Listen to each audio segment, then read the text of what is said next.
Bom dia a todos, glória a Deus, amém? Este é o dia que o Senhor fez, louvado seja o Senhor, que Deus te abençoe, amém? Aleluia, que bom estar aqui com você nesse domingo, glória a Deus. Lembrando você que sábado à noite, domingo à noite nós vamos orar, amém? Nós não vamos ler a palavra, vamos orar. E hoje nós vamos entrar na manhã no Evangelho de Marcos, como eu havia comentado com vocês, já quero adiantando que Marcos é o evangelho, foi o primeiro evangelho escrito. Foi o primeiro evangelho usado pela igreja. E o interessante de Marcos, tem algumas coisas interessantes a respeito de Marcos. Marcos, ele era primo de Barnabé. Barnabé e Paulo, o apóstolo Paulo, que escreveu, né, quase todas as cartas do Novo Testamento, Paulo, Barnabé, eles seguiam em viagens missionárias. E Marcos, que também era conhecido como João Marcos, e um outro detalhe interessante é que quando Pedro foi preso e um anjo, né, o libertou da prisão, ele foi bater lá na casa da mãe de João Marcos. Né? Então é na casa dele que Pedro foi lá bater na porta, né? Então os discípulos abriram a porta e entraram, e ele entrou, então Pedro entrou e ali era a casa então da família de João Marcos, né? Que nós chamamos de Marcos, o Evangelho de Marcos. Mas voltando ao assunto de Barnabé e Paulo, Marcos ele abandonou em determinado momento, que ele estava indo para um lugar muito difícil, acho que era Panfilha, me parece que era isso, um lugar chamado Panfilha, né? Você pode olhar depois no mapa, no final da tua Bíblia tem alguns mapas, você pode procurar, e era um lugar ali que parece que era um lugar meio selvagem o negócio lá, né?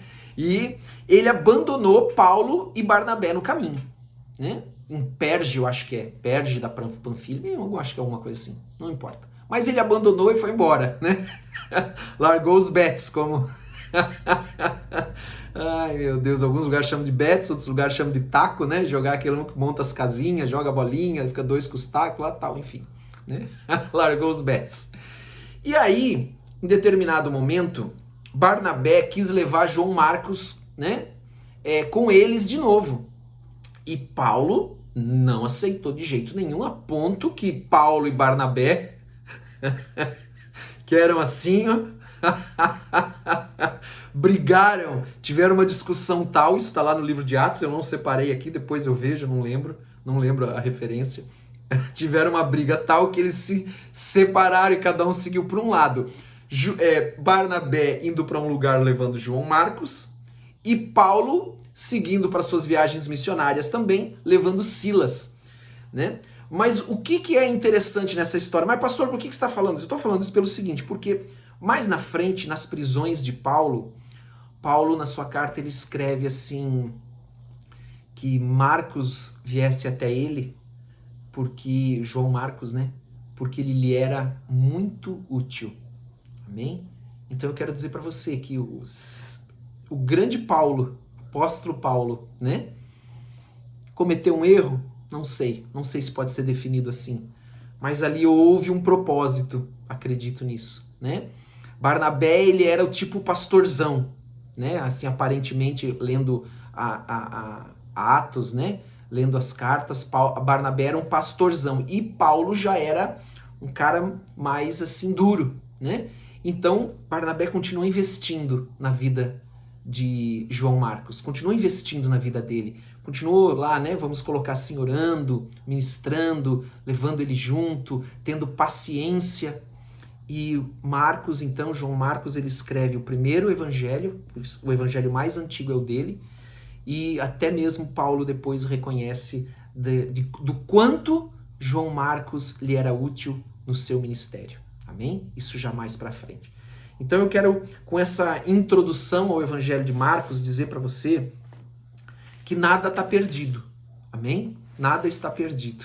Glória a Deus por isso. Amém? Que sempre há uma chance nova, há tempo de recomeçar. Com o Senhor Jesus, sempre é tempo de recomeçar, de reaprender, de converter os seus caminhos, de mudar. Amém? De seguir uma outra direção, e agora uma direção de vida e não mais de morte, de edificação e não de destruição. Amém? Glória a Deus por isso. que bom que você está aqui. Então vamos começar lendo o Evangelho de João, amém? Para não dizer que nós não lemos nada nesse primeiro dia. Lá no capítulo 1, no verso 2, diz assim: conforme está escrito na profecia de Isaías. Querido, o profeta Isaías é um livro, né, do Antigo Testamento. Ele profetizou e ele falou, né, exatamente isso. Eis que envio diante da tua face o meu mensageiro, o qual preparará o teu caminho. Voz do que clama no deserto, preparai o caminho do Senhor, endireitai as suas veredas. Pastor, de quem ele estava falando? O versículo 4 responde isso. Apareceu João Batista no deserto. Então ele está falando de João Batista. E Isaías, deixa eu ver se eu tenho a referência de Isaías aqui. De Isaías aqui, se eu guardei alguma referência aqui a Isaías. Eu não pus nenhuma referência aqui de Isaías, mas depois eu posso ver isso, né? Todos os né? Aqui até eu tenho anotado aqui, mas Isaías 40. Eu acho que é Isaías 40, verso 3. Deixa eu conferir, porque como é uma referência do Antigo Testamento, eu não quero que você fique com uma referência errada. 43. Vamos abrir aqui e ver, só conferir se é isso. A voz do que clama no deserto. É isso mesmo. Isaías capítulo 40, verso 3. Me deu um branco aqui, porque senão eu teria lembrado de cabeça. É claro que é Isaías 40 que fala de João Batista, que vai vir para preparar o caminho do Senhor. Vai vir para preparar o caminho para a vinda do Senhor. Vai vir para preparar o povo, para anunciar que o Messias, o Cristo, o Filho de Deus unigênito, o Filho de Deus, Deus se fez carne e veio para resgatar o homem. Então apareceu João Batista no deserto pregando o batismo de arrependimento para a remissão de pecados. Veja bem, esse batismo, ele não fazia com que a pessoa se arrependesse, ela era batizada porque ela se arrependeu. E o batismo de arrependimento de João Batista não é o mesmo batismo nas águas nosso. Amém? O batismo de João Batista era um batismo para arrependimento. O nosso batismo, o batismo nas águas, ele representa, por isso que ele é por imersão e não por aspersão, né? Ele é por imersão, por quê? Porque quando mergulha o crente, o cristão ali, quando ele mergulha e ele fica submerso, isso representa, a palavra de Deus é muito clara, o sepultamento.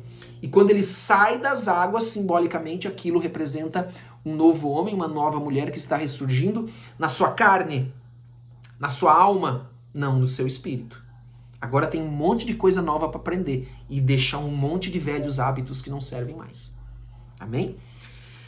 A remissão dos pecados. 5. Saíam a ter com ele toda a província da Judéia e todos os habitantes de Jerusalém, e confessando os seus pecados. Olha que interessante, então as pessoas confessavam o pecado, elas eram então batizados por ele no Rio Jordão. Então João Batista batizava no Rio Jordão as pessoas da seguinte maneira: as pessoas iam até ele, da Judéia e de Jerusalém, né? Diz que uma multidão ia até ele, né? E eles chegavam lá e confessavam o seu pecado, e então João Batista os batizava no Rio Jordão. As vestes de João eram feitas de pelos de camelo, ele trazia um cinto de couro e se alimentava de gafanhotos e mel silvestre. Então eu fico imaginando, né, que João Batista era um cara duro, era um sujeito duro. Ele não devia ter meias palavras, ele não devia aliviar, né? Tanto que ele pregava, né?